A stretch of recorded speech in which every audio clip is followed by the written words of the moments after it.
नमस्कार, शुभ संध्या। मैं अवनीश आप सभी का एक लाइव ऐप में बहुत बहुत आइए आपकी कक्षा प्रारंभ हो गई।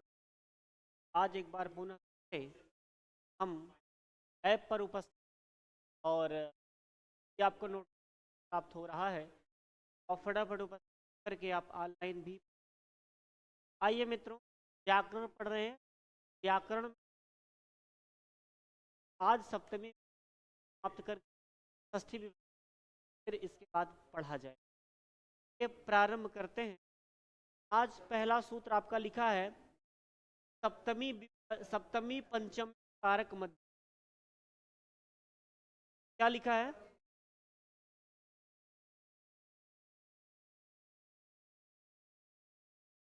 सप्तमी पंचम्यों कारक मध्य। तो कारक शक्तियों के बीच के काल और स्थान के वाचक शब्द या पंच। बहुत प्यारा सूत्र है और बहुत मस्त।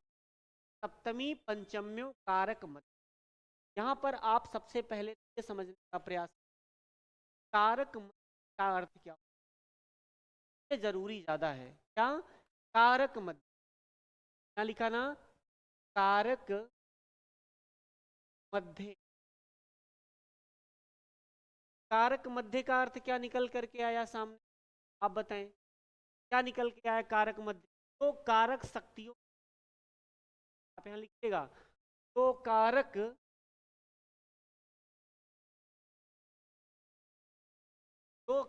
शक्तियों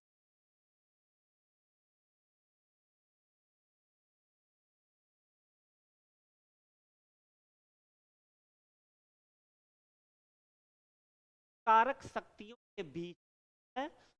अब तो कारक कारक मध्य, यहां तक बात क्लियर हो गई। अब सप्तमी पंचम्यों, सप्तमी और पंचमी का विधान बस तो कारक शक्तियों के काल, तो कारक शक्तियों तो काल या अध्व, आप ऐसे लिख लीजिए। कारक शक्तियों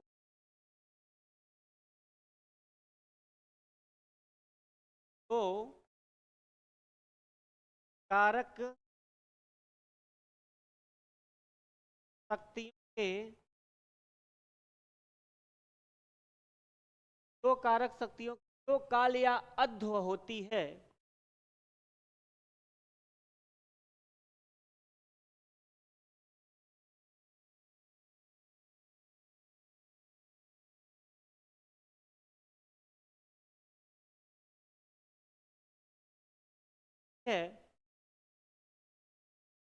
वाचक शब्दों में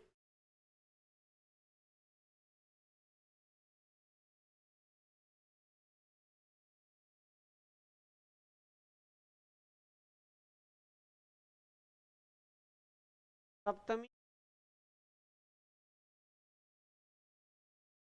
तथा पंचमी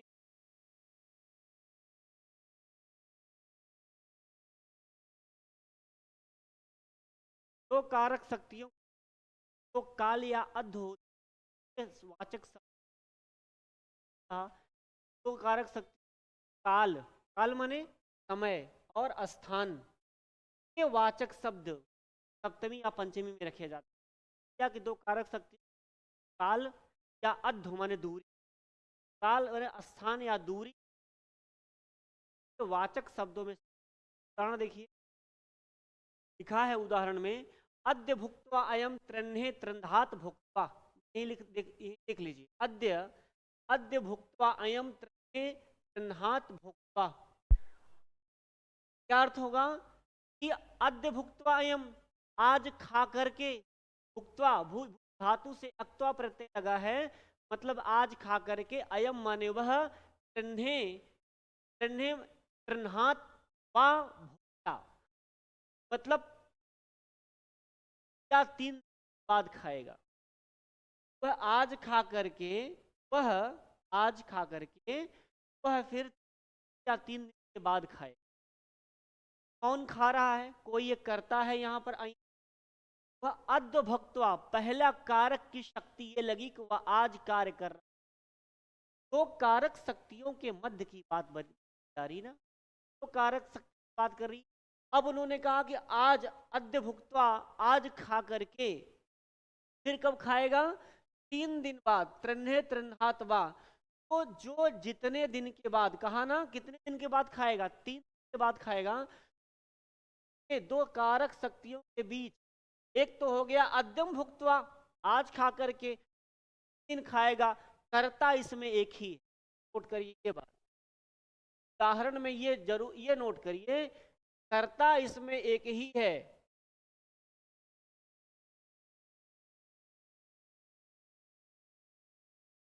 एक ही है और कर्ता इसमें एक ही है, और दो कारक शक्तियों का कार्य हो रहा है। और दो कार्य, कर्ता मान दो, और कर्ता के द्वारा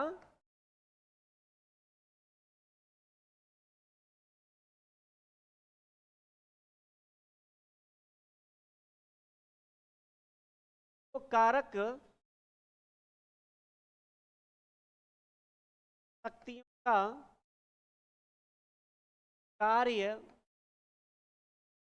रहा है। ठीक है? कर्ता एक ही और कर्ता के द्वारा दो कारक शक्ति का कार्य हो रहा है।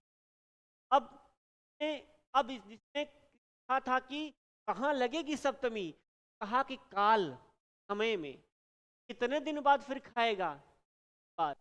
ये त्रन्हे में यहाँ सप्तमी लगी और त्रन्हात में, बात समझ में आपको दूसरा उदाहरण देखिए, दूसरा उदाहरण दिया है वाला। दूसरा उदाहरण कहा, यह अस्थोयम क्रोशे क्रोशात व लक्ष्यम, यह अस्थोयम क्रोशे क्रोशात व लक्ष्यम वेद, यहाँ स्थित होकर वह एक कोष इस लक्ष्य को भेद देगा।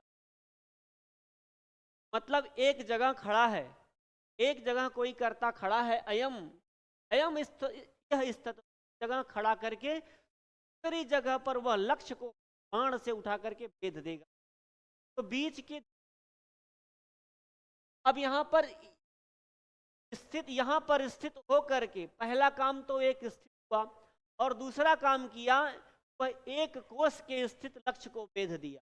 तो कारक शक्ति के कार्य लगे, कौन सा लगा? पंचमी सप्तमी पंचम्यो कारक मध्य। कारक मध्य माने दो कारक शक्तियों। अब कहा यहां पर सप्तमी पंचमी लगी?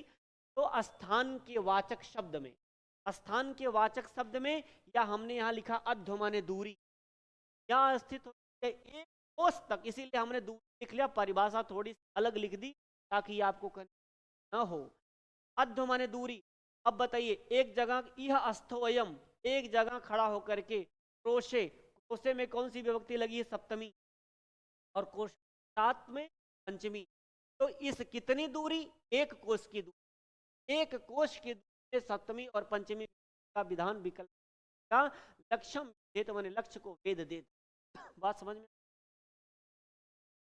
आपने एक सूत्र पढ़ा, सप्तमी पंचम्यो कारक मध्य, तो कारक शक्ति के बीच या काल में या अध्व में सप्तमी और पंचमी भक्ति का विधान होगा। पहला कहा अद्यम भुक्त्वा अयम त्रन्हे त्रन्हात्वा, एक ही करता है, वह आज खा करके फिर बाद खाएगा।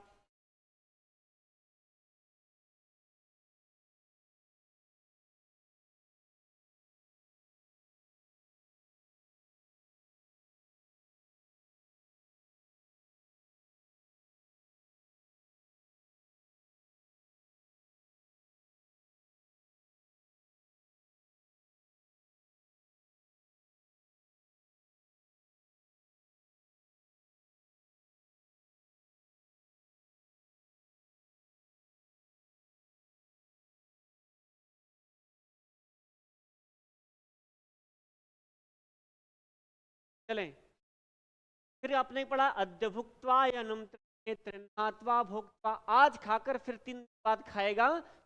3 दिन में जो समय लगा है, कितने दिन बाद खाएगा उसमें इस यह स्थोयम क्रोशे क्रोशात्वा, यहाँ स्थित होकर के एक कोष तक लक्ष्य को भेद दिया। तो कितने कोष को?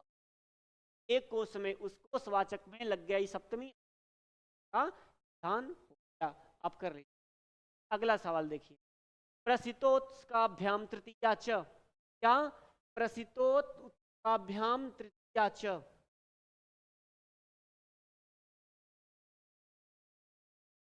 प्रसितोत्सकाभ्याम तृतीया च। प्रसित, प्रसित माने या अभिलाषुक तथा उत्सुक शब्दों के योग में सप्तमी या तृतीया विभक्ति का प्रयोग। प्रसिद्ध प्रसितोत्सकाभ्याम तृतीया च में देखिए, प्रसिद्ध का अर्थ होता है इच्छुक। क्या अर्थ होता है? प्रसिद्ध शब्द है ना, का शब्द इच्छुक है, या फिर इसी का अभिलाषुक भी है, इच्छा या अभिलाषा करने। और एक शब्द और है उत्सुक, जिसके अंदर हो के योग में, क्या बात रखना, कि योग में सप्तमी या तृतीया विभक्ति हो। अब यहाँ प्रसितोत्सकाभ्याम तृतीया च, यहाँ च से आप सप्तमी समझिए। च से क्यों, कौन सी विभक्ति आप समझेंगे? सप्तमी है। प्रसिद्ध तथा उत्सुक शब्द के योग में सप्तमी या तृतीया विभक्ति। सीधे इसमें कुछ बस इतना जानना है, कहीं प्रसिद्ध शब्द का प्रयोग किया गया, कहीं उत्सुक शब्द का किया गया, तो हम तृतीया और सप्तमी लगाएंगे। तृतीया के साथ में यहाँ च कहा, च माने सप्तमी। जैसे कहा निद्रायाम निद्रया वा प्रसितः उत्सको वा, नींद का एक, इस समय कोई व्यक्ति है तो उसको बहुत नींद आती है, चाँप के सोता है, मतलब उसको नींद बहुत प्रिय, अभिलाषा उसकी है। मान लीजिए रात भर का जागा है और रास्ते में सफर कर रहा है, उसको नींद आ रही, वो नींद का इच्छुक खोज रहा है, कहीं पा जाते। बात समझ में आ रही? नींद का इच्छुक है। इच्छुक शब्द आया कि नहीं आया? वाक्य में इच्छुक शब्द आया, तो जिसका इसी का शब्द प्रसिद्ध शब्द है, का प्रयोग हो गया प्रसिद्ध का। अब इसके नाते, इन शब्द के नाते कहां पर विभक्ति लगेगी? योग में, जिसका वह उत्सुक होगा। इस बात को बहुत महत्व, जिसका उत्सुक, हम पानी पीने के अभिलाषी हैं, पानी की इच्छा है, तो किसमें विभक्ति लगेगी? पानी में, है ना। हमको सोने की इच्छा है, तो हमको नींद इच्छा है, तो नींद। व्यक्ति जिसकी अभिलाषा करेगा, व्यक्ति इच्छा करेगा, उसी भक्ति। कौन सी? क्या? और साथ में सप्तमी। आगे तो निद्रयाम निद्रया वा प्रसिद्ध उत्सुको वा, का इच्छुक। ये देखिए निद्रायाम में और निद्रया में लगी है रमा रमम रमया की तरह तृतीया विभक्ति, और निद्रा निद्राम रमायाम की तरह यहाँ सप्तमी किया गया। निद्रायाम निद्रया प्रसिद्ध, चाहे प्रसिद्ध शब्द का प्रयोग कर लिए, चाहे उत्सुक, अर्थ दोनों निकलेगा। वह नींद का उत्सुक है या वह नींद का इच्छुक, बात दोनों है। और उत्सुक शब्द का प्रयोग होगा तो विधान। आगे कहा कि अब देखिए यहां से कहानी बदल गई। अब वहां से आपको एक बात बताई जाएगी। सप्तमी विभक्ति में पॉइंटर है, पॉइंटर, जैसे आप पॉइंट पढ़ते हो, पॉइंट पॉइंट लिखा है, सप्तमी विभक्ति में पॉइंटर है।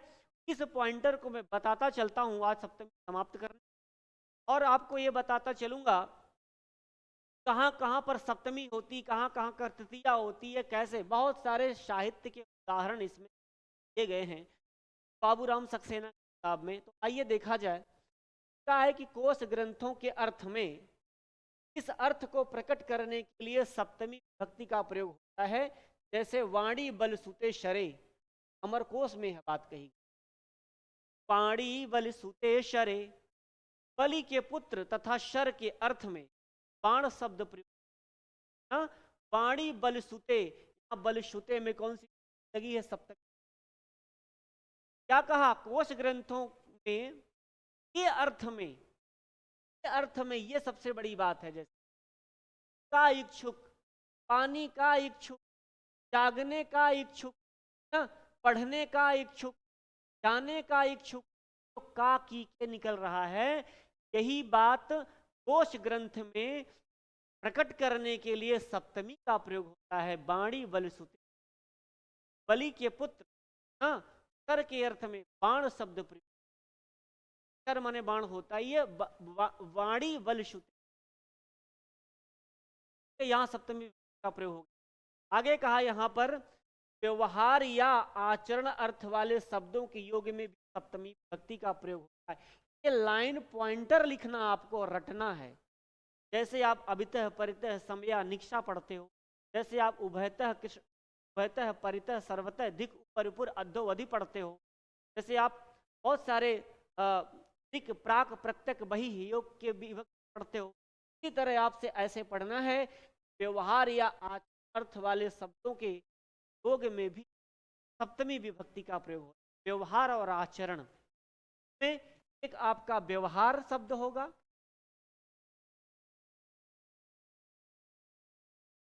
और दूसरा इसी के साथ में आचरण।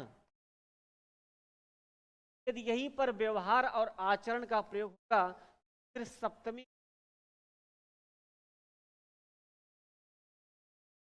हो गया दोस्त, सप्तमी विभक्ति का विधान होगा। अब देखिए लिखा है यहां पर, सीधे फैक्ट लग जाएगा का आर्योष्मिन विनयेन वर्तताम, मान इसके साथ विनयपूर्वक व्यवहार करें। हाँ, जैसे कोई व्यक्ति कोई गया लेकर के गया, उससे कहा श्रीमान जी आप इसके साथ विनयता से विनयपूर्वक व्यवहार। यही कहा कि आर्योष्मिन विनयेन वर्तताम, व्यवहार या आचरण कैसा आचरण है, पूर्वक व्यवहार, है ना। ये विनयन माने विनयन में तृतीया लगी है, और किसके साथ, के साथ। यहां पर आर्योष्मिन, यहां पर अस्मिन कौन सी विभक्ति, आर्योष्मिन वर्तताम। आपके परीक्षा में कभी यहां से सवाल जो पूछेगा वो वन लाइनर का पूछेगा। मैं आपसे बता दूं, वन लाइनर का पूछेगा व्यवहार या आचरण अर्थे सह विभक्ति स्यात्। ऐसे ही संस्कृत सवाल बनेगा, व्यवहार या आचरण अर्थ में कौन सी विभक्ति होती है, तो आप कहोगे नहीं पूछेगा, उदाहरण नहीं। मान लीजिए पूछ लिया आर्योष्मिन वर्तताम अत्र सप्तमी विभक्ति कह पद, सप्तमी विभक्ति पुत्र ना, या फिर ऐसे देगा आर्योष्मिन में कौन सी विभक्ति लगी है, तो आप कहेंगे सप्तमी का मतलब क्या होता है, आचरण, विनयता पूर्वक, याद रखें। आगे लिखा है देखिए बहुत सुंदर और वेरी इंपॉर्टेंट उदाहरण मैं आपको बताता चलूं, इसको आप इंपॉर्टेंट बनाइए, नोट करिए सब। लिखा है कुरुप्रिय सखी वृत्तिम सपत्नी जने। कहाँ की बात है, कहाँ की बात, ये अभिज्ञान शाकुंतला। महर्षि कर्ण शकुंतला से कहते हैं क्या, जब तुम वहां जाना कैसे कैसे व्यवहार करना, कैसे कैसे व्यवहार करना। कहा कुरु करना प्रिय सखी, अपनी सखी कैसे, जो सपत्नी जने हैं। राजा दुष्यंत के वहां पर एक वसुमती और एक हंसपदिका, तो आपके दो सौत हैं, सौत पत्नियां हैं। आप प्रिय बाहर कैसा है प्रिय, ऐसा बड़ा मुश्किल पहले के जमाने में होता था। राजा दो दो तक लेता था, सारी पत्नी दाह जलन होती रहती थी, क्या करोगे, राजा जैसे चलाएगा वैसे। आज के जब मर्डर हो जाएगा आपका 1 मिनट। तो यहां लिखा ना कि पूर्व प्रिय सखी वृत्तिम सपत्नी जने, अब सपत्नियों के साथ सखी का व्यवहार करना। यहां लिखा है ना, ऐसे आचरण और व्यवहार के शब्दों में सप्तमी लगी है, तो यहां पर कहां सप्तमी लगी है, सपत्नी, सखी वृत्तिम सपत्नी जने, यहां पर सप्तमी। क्या खूबसूरत सवाल है, आपसे पूछा जा सकता है। पूर्व प्रिय सखी वृत्तिम सपत्नी जने में यहाँ सपत्नी कौन सी विभक्ति लगी है और किस अर्थ में विभक्ति लगी, तो आप क्या कहोगे, तो आप क्या कहोगे, व्यवहार अर्थ में यहां पर सप्तमी। बहुत इंपॉर्टेंट। अगला सवाल, अगला आइए आगे आगे, और इसमें उदाहरण लिखा है तो व्यवहार तस्य, जनों के साथ उसका व्यवहार बड़ा श्रेष्ठ, मतलब गुरु के साथ व्यवहार करना भी अच्छा चाहिए, व्यवहार जनों के साथ उसका व्यवहार बड़ा शिष्ट है। शिष्टो व्यवहारस्त, इसलिए गुरु में कौन सी लगी, सप्तमी का बहुवचन, आचरण या व्यवहार के नाम। अब अगले टॉपिक पे आइए, यहाँ यहाँ लिखा है पृष्ठ संख्या 218, बाबूराम सक्सेना खोले हैं, वही आप भी पढ़। लिखा है स्नेह, आदर, अनुराग तथा इनके अर्थ देने वाले अन्य शब्दों के योग में सप्तमी विभक्ति आती है। स्नेह मतलब प्यार, आदर सम्मान, अनुराग माने प्रेम तथा इनका अर्थ देने वाले। अब अगर मान लीजिए कहीं प्रीति शब्द आ गया, कहीं पर राग शब्द आ गया, है ना, कहीं पर इस प्रकार के शब्द जो इसी के पर्यायवाची शब्द दे रहे होंगे, वहां पर भी सप्तमी विभक्ति का विधान। सप्तमी विभक्ति बहुत इंपॉर्टेंट है, एक एक बात याद रखिए। स्नेह, आदर, अनुराग तथा इनका अर्थ देने वाले शब्द व्यवहार या आचरण के अर्थ देने योग में सप्तमी हो। अब देखिए यहां लिखा है अस्ति में तोदर स्नेह हो अप्यतेषु, पर मेरा सगे भाई का सा स्नेह। ऐसा अभिज्ञान शाकुंतल में लाइन आई है, बहुत इंपॉर्टेंट, वेरी इंपॉर्टेंट। ऐसी चीज को आप इंपॉर्टेंट मानिए। अस्ति में सोदर स्नेह हो पितेषु, पर मेरा सगे भाई का सा स्नेह है।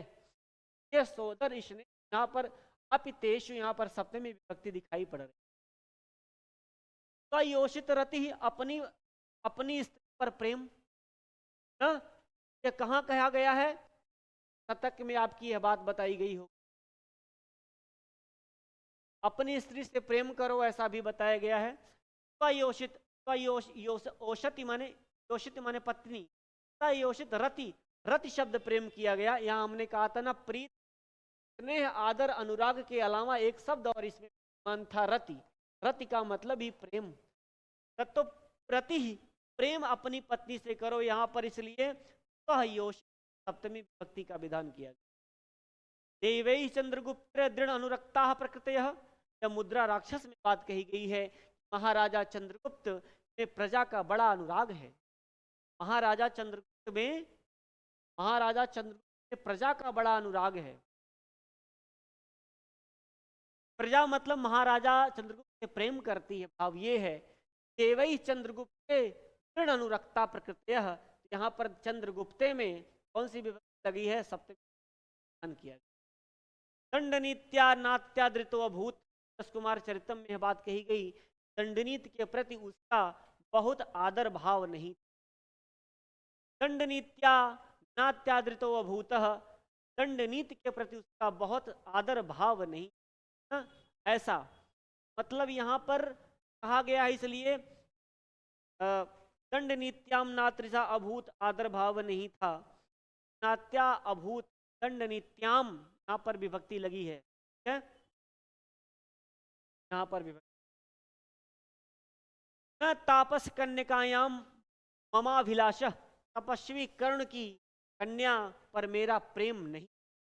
तपस्वी कर्ण की अभिज्ञान शाकुंतल बात होगी, ऐसी बात कही होगी। आप अभिज्ञान शाकुंतल के चतुर्थ अंक बात नहीं, अभिज्ञान शाकुंतल बात उठा करके गई है। न तापस कन्यकायाम, यहाँ पर कन्यकायाम में कौन सी विभक्ति लगी है? यहाँ पर शब्द ममा अभिलाष, मतलब तपस्वी कर्ण की कन्या पर मेरा प्रेम नहीं, ऐसा। कहीं कहाँ, कहीं पर प्रेम या कहीं पर आदर भाव, कहीं पर अनुराग, कहीं पर प्रीत राग, कहीं पर आदर, ऐसे शब्दों का यदि प्रयोग किया जाएगा तो सप्तमी का ध्यान होगा। चलिए आगे बढ़ रही है अभी बहुत। अब टिप्पणी में यहां लिखा है कि परंतु अनुपसर्ग पूर्वक रंज धातु से बने हुए शब्दों का शांत के साथ भी पाया जाता है। जैसे एषा भवंत अनुरक्ता, अपि अनुरक्ता प्रकृतयः, ऐसे प्रयोगों में अनु को सर्वप्रवचनी तथा उसके योग में द्वितीय का प्रयोग समझना चाहिए। भाई अब यहां द्वितीय इसलिए कह दिया गया, परंतु अनुपूर्वक रंज धातु से बने हुए शब्दों का शांत के साथ भी पाया जाता है ना, रंज धातु का। अब जब अनुपसर्ग लग गया तो अनुकर्व प्रवचनी हो गया। जब कर्व प्रवचनी हो जाएगा तो कर्व प्रवचनी युक्त द्वितीय विभक्ति का विधान तो हो ही जाएगा। ये यहां लिखा है एषा भवंतम अनुरक्ता, एषा भवंतम अनुरक्ता, यहां अनु क्या हो गया? कर्व। और वृषम अनुरक्ता प्रकृति, किंतु ऐसे प्रयोगों में अनु को कर्व प्रवचन मान लिया गया, इसलिए यहां पर या विभक्ति का ध्यान कर लिया। अब इसको छोड़िए, आप आगे बढ़िए। यहाँ देखिए जो प्रकरण बीत चुका है आप पढ़ आए हैं, उसकी बात ही क्या है। जहां जहां सप्तमी का विधान है उसको, कारण अर्थ के वाचक शब्दों के प्रयोग में कार्य के वाचक शब्द में प्रायः सप्तमी आती है। प्रायः आती है, अक्सर नहीं, हमेशा नहीं, कभी कभी। फिर और कोई विभक्तियां लग सकती। जब कभी अक्सर प्रायः लिखा जाता है तो इसका मतलब क्या है? मतलब हमेशा फिक्स नहीं है, कभी कभी प्रायः अक्सर कभी कभी परिवर्तित हो सकता है, मे भी। कहाँ? कारण अर्थ के वाचक शब्द की, कारण अर्थ के वाचक शब्द के प्रयोग में, ये बात यहां तक इंपॉर्टेंट बात, कार्य के वाचक शब्द में प्रायः सप्तमी आती है। कारण अर्थ के वाचक शब्दों में कार्य के वाचक शब्द में प्रायः सप्तमी। कभी कभी सवाल ऐसे पूछेगा, कारण अर्थवाचक शब्द, कारण अर्थवाचक शब्द कह विभक्ति जात, कौन सी विभक्ति का प्रयोग होगा? तब क्या बताओ, कहोगे ये कहां से सवाल?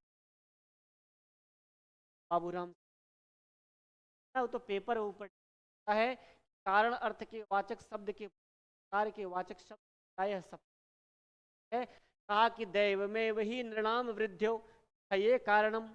यह बात नीति शतकम में कही गई है कि मनुष्य की वृद्धि और उसके विनाश में भाग्य ही एकमात्र कारण।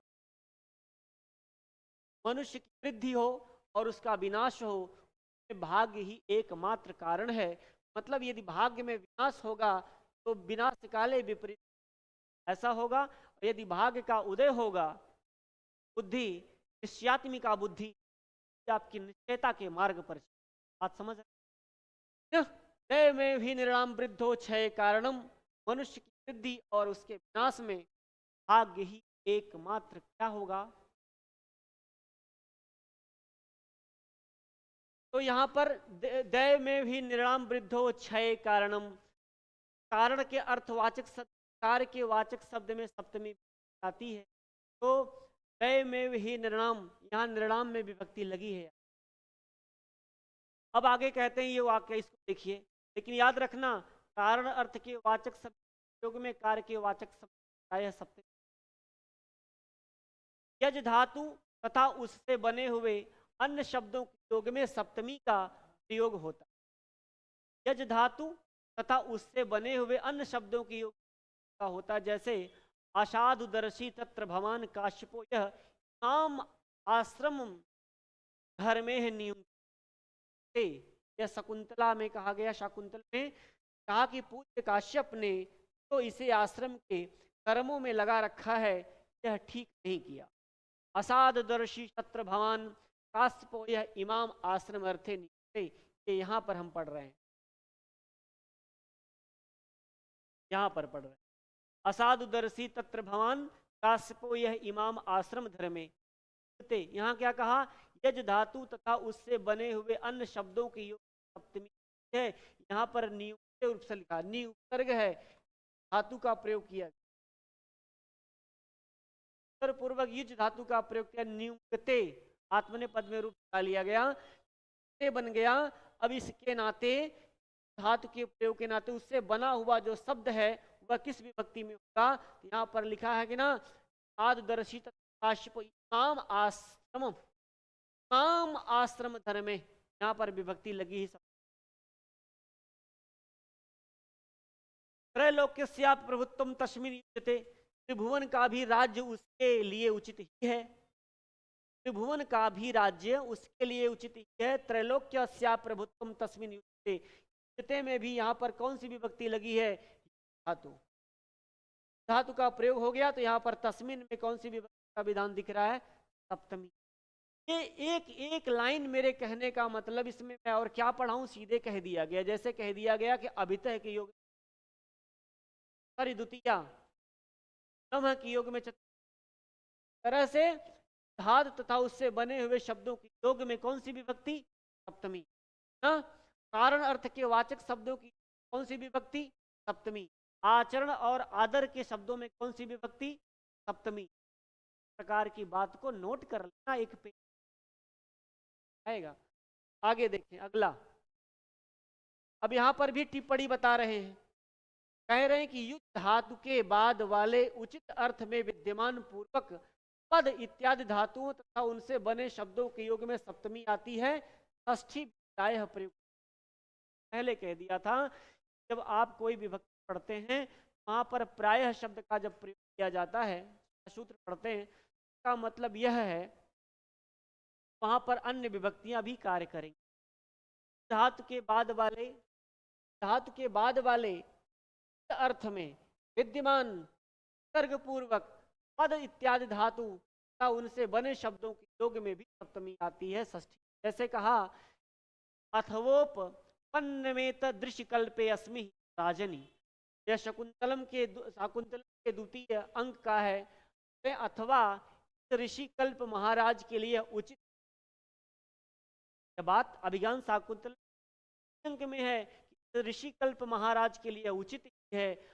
अथवोपन्न में तदृश्य कल्पे अस्मि राजन। अब जाके द्वितीय का यह बात देखना खोल करके कि क्या कहा गया है तो आपको समझ आएगा। अब यहाँ क्या बताया गया था कि युज धातु में अथवा उपमेत अस्मि राजनी। अच्छा, युज धातु के अर्थ वाले उचित अर्थ में विद्यमान उपसर्ग पूर्वक पद धातु, यहाँ पर लिखा है ना उपपन्ने अथवा उपपन्न में तत् उपसर्ग लिखा है और पद धातु का यहाँ पर प्रयोग किया गया है और से बने शब्दों के योग में सप्तमी है। तो यहाँ पर लिखा है ऋषि कल्पे अस्मिन, यहाँ पर कस्मिन राजनी, यहाँ पर सप्तराजन में कौन सी विभक्ति का विधान? सप्तमी। क्यों हो गया? क्योंकि ऐसा दिया गया राजन शब्द सप्तमी है और कभी कभी पन्नमिदम विशेषणम वायो, वायु के लिए विशेषण ठीक है अर्थ है, अर्थ इसलिए उत्तर पूर्वक पद धातु लगा है, इदम विशेषणम वायो हो, यहाँ पर विभक्ति आपकी लग गई है कौन सी? षष्ठी। वायु कैसे रूप चलेगा वायु का? गुरुणा गुरे गुरोह गुरोह बनता है ना, वायो बनेगा, पंचमी और षष्ठी में बनेगा। यहाँ पर जो उदाहरण दिया गया उपसर्ग पूर्वक पद धातु का प्रयोग किया गया तो महाराज के लिए उचित है, ऐसी बात कही गई। यहाँ उचित अर्थ जब विद्यमान होगा और उपसर्ग पूर्वक पद धातु लगेगी, राजन में सप्तमी लगी, कहा कि सप्तमी आती है और फिर कहा कि षष्ठी आती है। बोला कि उपपन्न विदम विशेष वायु, वायु के लिए विशेष है, वायु में यहाँ पर ध्यान दिखा गया। यहाँ पर दो बातें कही गई, दो विभक्तियां कही गई, यहाँ पर सप्तमी लगा, यहाँ पर षष्ठी लगा। इस लाइन को याद रखना। धातु में एक जगह इसके पहले क्या कहा था? इसके पहले कहा यदि धातु तथा उससे बने हुए अन्य शब्दों के योग में सप्तमी का प्रयोग होता है, लेकिन एक बात और कहा कि जब युज धातु के बाद वाले उचित अर्थ में विद्यमान पूर्वक पद धातु का प्रयोग होगा तो योग में ध्यान किया। आप समझ रहे? ऐसे आप पढ़ते हैं, इसमें बहुत कुछ और। चलिए अभी आपको और आगे पढ़ना है। द लिखा हुआ है, लिखा है कि छिप मुच अस पत इत्यादि धातुओं तथा इनसे बने हुए शब्दों के प्रयोग में पर कोई वस्तु रखी या छोड़ी जाती है। ये भी देखते रहिए।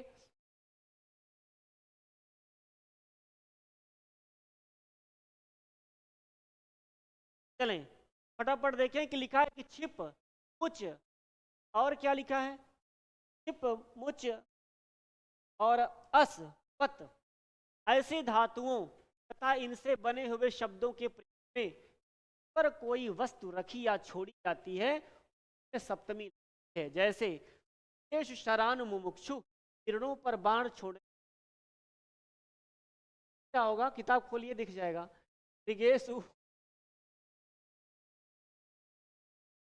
मृगेश शरान मुक्षु, मृगेश शरान मुमुक्षु हिरणों पर बाण छोड़ने को इच्छुक है। भाई कहा कि कुछ, यहाँ पर मुमुक्षु है, मुमुक्षु में धातु का प्रयोग किया गया कुछ, का क्या अर्थ होता है? छोड़ना। का रूप चलता कैसे? मुमुक्ष है तो मृगेश शरान मुमुक्ष, किरणों पर बाण छोड़ने को इच्छुक। ये मुक्षु का मुच धातु का प्रयोग हो गया यहाँ पर। और कहाँ पर? सरान, शर माने बाण, यहाँ द्वितीया का बहुवचन लगा। हाँ, और मृगेश में जो विभक्ति लगी वो सप्तमी का विधान हुआ। विभक्ति का विधान हुआ यहाँ पर आपकी सप्तमी काहे लगी? इसलिए लगी धातु का प्रयोग हो गया। और से बने हुए शब्दों के प्रयोग में पर कोई वस्तु रखी या छोड़ी जाती है, ये बहुत इंपॉर्टेंट। पर कोई वस्तु रखी या छोड़ी जाती है, जैसे जिस हमने मान लीजिए किसी वस्तु पर कोई वस्तु रख दी, वहां सप्तमी लगेगी, आधार में सप्तमी। और यदि आप पढ़ के आए हो, और यदि किसी पर कोई चीज छोड़ी जाती है, कोई अपनी आंखों से मार दे ना, नजारा नैन मटक्का कर दे, छोड़ दे, बाणों आंखों से बाण चला दे, गाना सुने ना, आप जब भी वहां नैनों से भी बाण चलता है तो वहां पर भी सप्तमी आ गई। ये यहां पर भी ऐसे पढ़ते है ना। आगे लिखा है योग्य सचिवे न्यस्तः समस्तो भरः, रत्नावली में बाई गई है। रत्नावली नाटिका है, किसकी नाटिका है? रत्नावली। रत्नावली नाटिका है ना, किसकी नाटिका है? समस्त राज्यभार योग्य मंत्री पर छोड़ दिया गया। कहा कि योग्यम सचिवे न्यस्तः समस्तो भरः, यहां पर छोड़ दिया। एक बात तो आपने रखा कि छोड़ी गई, ये भी उदाहरण, दूसरा भी उदाहरण समस्तो भर। समस्तो भर माने समस्त भार, न्यस्तः छोड़ दिया गया। उत्तर पूर्व अस धातु है। योग्य सचिवे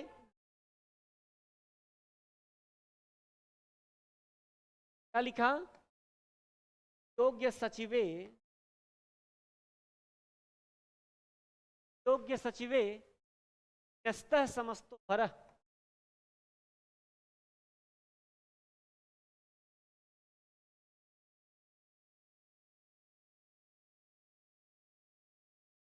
योग्य सचिवे न्यस्तः समस्तो भरः, योग्य सचिव पर संपूर्ण भार क्या किया गया? यहां पर आप देख रहे होंगे कि न्यस्तः शब्द लिखा, सर्ग है और अस धातु है। उत्तर पूर्व अस धातु का प्रयोग हुआ, यहां कहा गया अस धातु का, इसलिए पर छोड़ दिया गया। पर छोड़ा जाएगा उसमें सप्तमी लगेगी। छोड़ा कहाँ गया? पर छोड़ दिया गया। योग्य सचिवे में कौन सी विभक्ति के दिख रही है आपको? सप्तमी। योग्य सचिवे में यहां पर आपको का विधान दिख रहा है। योग्य सचिवे न्यस्तः समस्तो भरः, क्यों? अस धातु का प्रयोग हो गया और भार छोड़ा गया लगी। वार्तिक बात को पकड़ी, मजा आ जाएगा। लिखा है कि न खलु बाणः सन्निपात्यो ऐस्मिन्, ओह न खलु, इस मार किरण शरीर पर बाण न छोड़ो, न छोड़ो। राजा दुष्यंत अभिज्ञान शाकुंतलम के अंक में शिकार करने के लिए मृग पर बाण उठाया, छोड़ने लगे तो बोले, साथ में जाया हुआ विदुषी बोला ना ना ना महाराज, कोमल शरीर वाले मृग पर आप बाण मत छोड़ो। यही कहा, न खलु बाणः सन्निपात्यो ऐस्मिन्। पर यहाँ पर सन्निपात्यो लिखा ना, सम उपसर्ग पूर्वक पत धातु का प्रयोग हुआ है। सन्निपात्यो लिखा है, सन्निपात्यो में कौन सा लिखा? यहाँ सम उपसर्ग लिखा है, सम उपसर्ग है और पत धातु का प्रयोग किया गया। ये किस पर किया गया? तो अस्मिन, यहाँ पर अस्मिन पद में सप्तमी लगी है, अस्मिन के लिए यहाँ मृग का प्रयोग।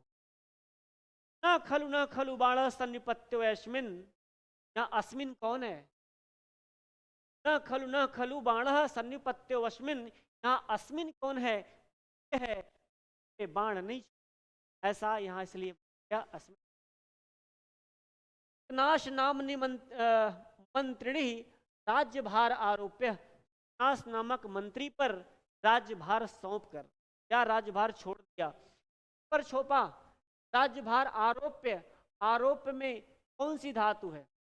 नाश नामक मंत्री पर राज्यभार सौंप या छोड़ दिया।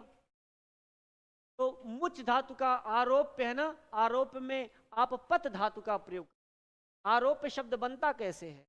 आरोप्य, आरोप्य शब्द है ना, तो आंग उपसर्ग लगा है, आंग उपसर्ग लग करके पत धातु से लेप प्रत्यय का विधान होगा। लेप प्रत्यय आंग उपसर्ग पूर्व पत धातु लेप प्रत्यय संस्कृत भाषाया निष्पत्ति आरोप्य है।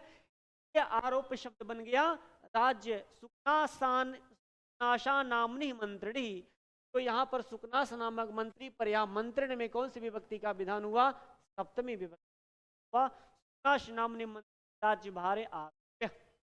बात समझ में आ गई? यहां तक चलिए आगे बढ़ते हैं। इसके आगे अभी और पढ़ना है। क्या है? व्यापृत। फिर से इस पढ़िए। व्यापृत, आसक्त, व्यग्र, तत्पर, चल, गुण, उंड, पर, प्रवीण इत्यादि शब्दों के योग में सप्तमी, जैसे नमः, स्वास्ति, स्वाहा, स्वधा, अभितः, परितः, समया, निक्षा, वैसे रट मारिए। व्यापृत, आसक्त, व्यग्र, तत्पर, चल, गुण, शौंड, पर, प्रवीण ऐसे शब्दों के योग में सप्तमी विभक्ति का विधान होता है। VIP, वेरी इंपॉर्टेंट, यहां से सवाल टीजी में आ जाता है। ठीक है, आप इस बात को नो कि व्यापृत, आसक्त, व्यग्र, तत्पर, कुशल, निपुण, शौंड, पर, प्रवीण इत्यादि शब्दों के योग में सप्तमी है। उदाहरण देखिए, लिखा है कि घर के कामों में तत्पर, लिखा गृह कर्मण व्यापृता या फिर व्यग्रा या तत्परा। वाह, चाहे आप व्यापृता का प्रयोग कर लीजिए, चाहे आप प्रज्ञा का प्रयोग कर लीजिए, चाहे आप तत्पर का प्रयोग कर लीजिए, अगर इन शब्दों में से चाहे व्यापृत, चाहे व्यग्र, चाहे तत्पर प्रयोग करेंगे तो योग में सप्तमी पड़ेगी। तो गृह कर्मणि में सप्तमी विभक्ति का विधान हो जाए। गृह कर्मणि व्यापृता व्यग्रा तत्परा वा, घर के कामों में तत्पर, यहाँ पर गृह कर्मणि में सप्तमी विभक्ति का विधान। अक्षेश निपुण शौंड प्रवीण वा, वह जुए में दक्ष है, जुए में कुशल है, जुए में निपुण है, जुए में कलाकार है। मामा शकुन तरह वह भी खलियाकार है। तो आप पढ़ेंगे अक्षेशु शौंड। यदि यहाँ पर देखिए निपुण शब्द का प्रयोग किया गया, यहाँ पर शौंड शब्द का प्रयोग किया गया, यहाँ पर प्रवीण शब्द का प्रयोग किया गया, तो किसमें प्रवीण है? वो किसमें निपुण है? किसमें चतुर है? शौंड का चतुराई। अक्षेश में कौन सी विभक्ति लगी? अक्षेश में सप्तमी विभक्ति का विधान करना। आगे देखिए, अप उपसर्ग राध तथा उससे बने शब्दों के प्रयोग में के प्रति अपराध होता है, उससे चतुर के अतिरिक्त प्रायः सप्तमी और कभी कभी षष्ठी है। जैसे ये बहुत भी कहा कि अप उपसर्ग पूर्वक राध से बने शब्दों के प्रति अपराध होता है। जैसे लिखा कि कस्मिन् अपि पूजा है अपराध्या शकुंतला, पूजनी के प्रति शकुंतला का अपराध है। अयम भोः चिंतयन्ति यमनन्य मानसा तपोधन वेद समाम उपस्थितम, ने कहा और उन्होंने ध्यान नहीं दिया और वो श्राप दे करके चले गए। कहा कि कस्मिन् अपि, किसी अपि अपि पूजा है अपराध्या, यानी कि व्यक्ति इसका अपराध। यहाँ पर अप उपसर्ग पूर्वक राध धातु, चाहे अपराध्या, अपराध्या में अप उपसर्ग लगा है और राध धातु का प्रयोग हुआ ना अपराध्या में, यहां हुआ। तो से बने शब्दों के प्रयोग में के प्रति अपराध होगा, उसमें चतुर्थी लगती है ना, चाहे लगती है चतुर्थी से द्रुहे सूत्र के अनुसार लगेगी। द्रुहे असूय, द्रुहे असूय ईर्ष्यार्था नाम यम प्रतिकोप, उसमें विभक्ति में एक सप्तमी चतुर्थी विभक्ति का विधान होता है, पढ़ के आए। और एक जगह और आपने पढ़े हो कि उपसृष्टयो उपद्रुह सृष्टयो कर्म के ऊपर क्रोप किया जाता है, वहां पर भी परिवर्तन होता है, भक्ति बदल जाती है। और यहाँ पर द्रुहे असूयर्था नाम यम प्रतिकोप, यहाँ पर चतुर्थी लगी, लेकिन कहा अतिरिक्त इसके अलावा यहाँ ये बात प्रयोग नहीं है, इसके अतिरिक्त प्रायः सप्तमी और कभी कभी षष्ठी भी। आइए सप्तमी विभक्ति पढ़ रहे हो तो सप्तमी देखो, कस्मिन् अपि पूर्जाहे, यहाँ पर आपकी सप्तमी का विधान कर दिया, के प्रति का अपराध कर अपुसर पूर्वक राध धातु का प्रयोग हुआ, के प्रति हुआ, किसी के प्रति होगा उसमें सप्तमी लगेगी, कभी कभी लग जाती। अपराधो वश्मी तत्र भवतः कर्णवस्य, मैंने पूज्य कर्ण के प्रति अपराध किया, ऐसा भाव आया। ऐसा शकुंतला ने कहा नहीं, क्या पता कि मैंने कहा कि मैंने पूज्य कर्ण के प्रति अपराध किया, तो हमने अपराधो वश्मी अपुसर पूर्वक राध धातु का प्रयोग हुआ कि नहीं हुआ, जरूर इसके अनुके शर्तें पूरी, तो किसके प्रति अपराध हुआ, कर्णवस्य। यहाँ पर देखिए कौन सी विभक्ति लगी है, षष्ठी दिखा दिया, यहाँ पर षष्ठी है लेकिन यहाँ पर सप्तमी लगी, यहाँ पर सप्तमी लगी है। कस्मिन् अपि पूर्जाहे अपराध्याम, किताब खोल के बैठेंगे तो वहां आप भी गोजा गाजी ऐसी किताब, या फिर आप लिख लीजिए, आप नोट, कस्मिन् अपि पूर्जाहे अपराध्याम, यहाँ पर पूर्जाहे में सप्तमी लगी, लेकिन अपराधो वश्मी तत्र भवतः कर्णवश्य, मैंने कर्णों के प्रति अपराध किया, तो कभी कभी का विधान किया जाता है। मतलब हम ये कह सकते हैं अब उपसर्ग पूर्वक राध धातु के उपयोग में चतुर्थी भी हो सकती है, सप्तमी भी हो सकती है और षष्ठी विधान किया जा सकता है। आगे देखिए, आज का अंतिम इसको पढ़ते हैं, यस्य च भावेन भाव लक्षणम, बहुत सुंदर सूत्र है और यह सूत्र इतना इंपॉर्टेंट है कोई बात नहीं, बहुत ही मतलब हम इसको PIMP अगर कहें तो प्रयोक्ति नहीं होगी, वेरी वेरी वेरी इंपॉर्टेंट। और यहां से TG का एक सवाल फिर से बनना तय है, एक सवाल बना हुआ था अभी 2021 में, सवाल यहां से बना हुआ था और फिर से 2025 में यहां से एक सवाल बनेगा, आप नोट कर लीजिए। यस्य च भावेन भाव लक्षणम, जब किसी कार्य के हो जाने पर दूसरे कार्य का होना प्रतीत होता है, तो जो कार्य हो चुका है उसको, सबसे पहली बात तो यहां पर आपको यह समझना चाहिए, यहां पर लिखा है यस्य च भावेन भाव लक्षणम, भावेन भाव लक्षणम लिखा है, भावेन और भाव लक्षणम। यहां भाव का मतलब आप किससे समझे, क्रिया से, यहां पर भी भाव का अर्थ आप क्रिया समझे। अब परिभाषा पढ़े तो मजा आएगा। यस्य माने जहां पर, भावेन माने यस्य माने जहां पर एक क्रिया के हो जाने के बाद, भावेन भाव लक्षणम दूसरी क्रिया लक्षित होती है, वहां पर सप्तमी विभक्ति का विधान होता है। जहां पर एक क्रिया के हो जाने के बाद दूसरी क्रिया लक्षित हो, आप लिख सकते हो कि हमको कह सकते हो कि हमको पहली वाली क्रिया का समय पता है परंतु दूसरी वाली क्रिया का समय पता नहीं है, तो पहली वाली क्रिया के समय से दूसरी वाली क्रिया का अनुमान हम कर लेते हैं और पहली वाली ही क्रिया में सप्तमी का विधान।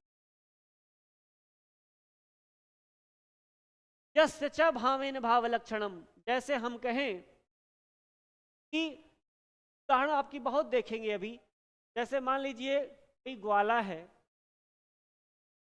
कोई ग्वाला है किसी के घर, कोई आदमी है ग्वाला के घर गया दूध लेने, सुबह सुबह डब्बा लेकर के पहुंच गया, डोलू लेकर के दूध, अब उसके घर पे बैठा है, टुकड़ी लगाए, अच्छा आने का समय तो है, जाने का नहीं है, आप बताइए, क्योंकि अभी एक क्रिया संपादित होगी, ग्वाला दूध दूहेगा और जैसे ग्वाला दूध दूहेगा तुरंत वह दूध लेगा और चला जाएगा।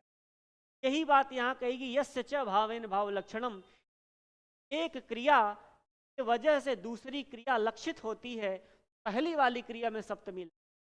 जैसे सूर्य निकलते हैं तो लोग चिड़िया चहचहाने लगती है। सूर्य के निकलने का समय फिक्स है, लेकिन चिड़िया के चहचहाने का समय फिक्स थोड़ी है। अगर सूर्य रात में निकल जाए तो चिड़िया रात में बोलने लग जाएगी। यही बात है, वर्षा, आप कहीं रास्ते में जा रहे हो और वर्षा होने लगी, वर्षा हो रही है, वर्तमान में यह क्रिया पता चल रहा है, और आप कहीं छांव में रुक गए, लेकिन पेड़ की छांव, तो आप यदि कहीं रुक गए कि वर्षा बंद हो जाए तो मैं पुनः जाऊं, जब वर्षा बंद हो जाएगी, एक क्रिया समाप्त हो जाएगी, एक क्रिया परिलक्षित हो जाएगी, दूसरी क्रिया आपका अनुगमन, फिर से प्रस्थान अपने गंतव्य की तरफ आप चल गई होगी। यस्य च भावेन भाव लक्षण, यही है सूत्र। जब किसी कार्य के हो जाने पर दूसरे कार्य का होना प्रतीत होता है, तो जो कार्य हो चुकता है उसमें सप्तमी जाती। बहुत साफ शब्द है ना। आप ऐसा भी कह सकते हैं कि जब दो क्रियाओं में एक का समय पता हो, दूसरे का नहीं, का काल ज्ञात हो, उसके द्वारा दूसरे क्रिया के काल का समय बताया जा सकता है। एक क्रिया लक्षक होती है, क्या लक्ष्य होता है। एक क्रिया क्या होती है, एक क्रिया जो होती है वह लक्षक होती, और दूसरी क्रिया, यहां से भी सवाल पूछा जा सकता है, थोड़ा पेपर बनाने वाले के ऊपर डिपेंड करे। एक क्रिया के बाद दूसरी क्रिया आपसे पूछा जाएगा कौन सी लक्षक क्रिया है, कौन से लक्ष्य क्रिया है, तो आप बताओगे कि तो पहली क्रिया है, एक क्रिया वो लक्षक है। लक्षक मतलब जो हमको क्रिया दिखाई पड़े, तो परोक्ष हम देखें एक क्रिया को, और दूसरी क्रिया हमारा लक्ष्य है, क्रिया को देखने के बाद ये वाली क्रिया संपादित होती। अब देखिए उदाहरण, हाँ, स्तम गते गोपाह गृह जगत, अस्त हो जाने पर ग्वाले अपने घर चले गए। जब तक सूर्य अस्त नहीं हुआ तब तक जंगल में गैया चराती। जैसे सूर्य अस्त हुआ, क्रिया की एक क्रिया पता है होने वाला है, सूर्य अस्त होने वाला है, क्या प्रारंभ हो गई कि ग्वाले अपनी गैया को हाँकने के घर की तरफ चल दिए ना। सूर्य के अस्त हो जाने पर यह पहली क्रिया, ये पहली क्रिया, और ग्वाले अपने घर चले गए, ग्वाले अपने घर चले गए, ये दूसरी क्रिया। तो इस क्रिया का हमको टाइम नहीं पता था कि हम कब घर जाएंगे, लेकिन हमको पहली क्रिया का पता है कितने बजे सूर्य डूबता है, तो हो गया काम। ये लिखा कि अस्तम गते गोपाह गृहम अगच्छन, गोपाह गृहम अगच्छन, गोपा घर चले गए, कब, जब सूर्य अस्तम, तो यहाँ सूर्य में सप्तमी का विधान लग गया। यस्य च भावेन भाव लक्षण, यस्य च भावेन भाव लक्षण। दूसरा उदाहरण, रामे वनम गते दशरथ प्राणान त्याजात, राम के वन चले जाने पर दशरथ ने प्राण अपना त्याग दिया।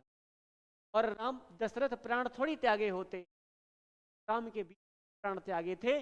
जब ये कार्य हुई, पहली क्रिया, राम के बन गई, ये पहली क्रिया।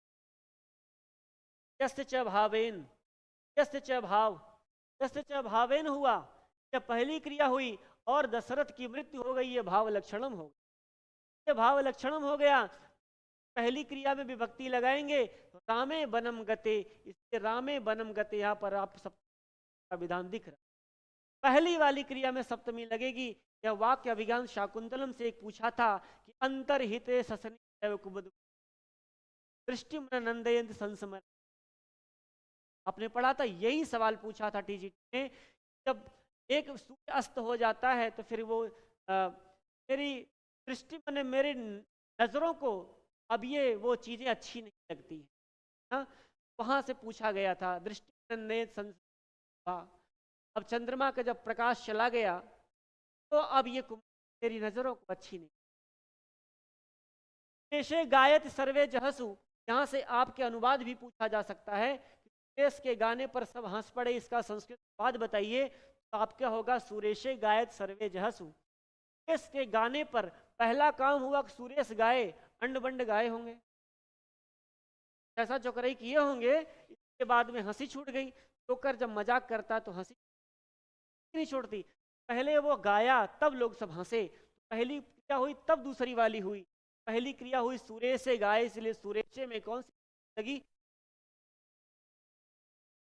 सर्वेषु शयानेषु श्यामा रोदती, सबके सो जाने पर श्यामा रोती। और श्यामा रोती है, बड़ी खटखट रही होगी स्वभाव की बच्ची।